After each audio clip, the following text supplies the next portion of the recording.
their game last week against Cincinnati. I mean, a team that wins 32, 34, whatever some games they won last year, that returns 11 players. I knew this was going to be like this. I knew it was going to be a war. You know, they're too well coached. They're too experienced to come out and just get blown out. And I told our guys, and they knew it. You know, it's just a team like that's tough because you can try to simulate it in practice as much as you want, but at the end of the day, they work on it every day. So, you know, I thought the best part to me was I thought even though our offense wasn't obviously working in the first half, we didn't let it affect our defense. You know, we held them to 37%. They were 5 for 24 from 3 for the game.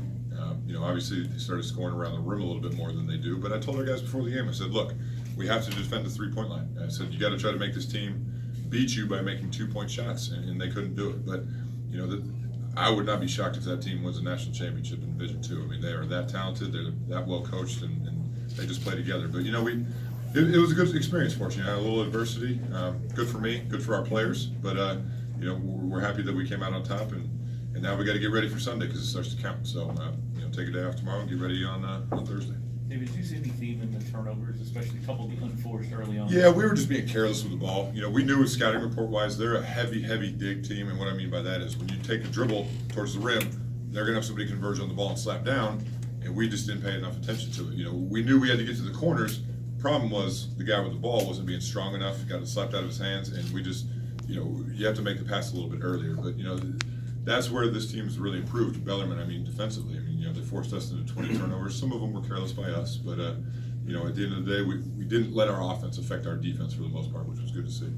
It seemed like the team was rushing a lot early offensively, kind of forcing some passes. What does it take to kind of get those guys to kind of slow down, take a bit more time, you know, to set things up offensively? Well, you know, a team like this they work so hard to protect the paint that when you're a big dribble penetration team like we are, and all of a sudden that's taken away, it's a little bit of an adjustment. You know, last week we were able to get in the paint a little bit more and kick out, but you know, you got to give them credit.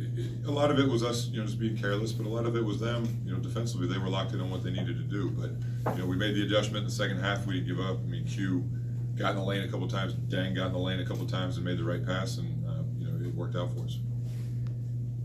Dave, you played Q 37 minutes tonight. Is that something that you want to try to maybe bring down a little bit as you get through the season? Yeah, there's no question. I mean, you know, we were in a little bit of a tough spot because obviously Ryan's out. Joe Griffin sprained his ankle pretty good in practice the other day, so we didn't have him. And, you know, Darius just had been practicing a lot at the 2 spot, and he'd been practicing well. So he and Q were in there together a lot. But, you know, obviously we don't want Q playing 37 minutes right out of the gate. But at the same time, you know, it was important that we had him on the floor. I mean, you know, he's the one guy that, you know, 6 assists, 2 turnovers, doesn't turn the ball over. So even though he didn't have a great shooting night, he didn't let it affect the rest of his game.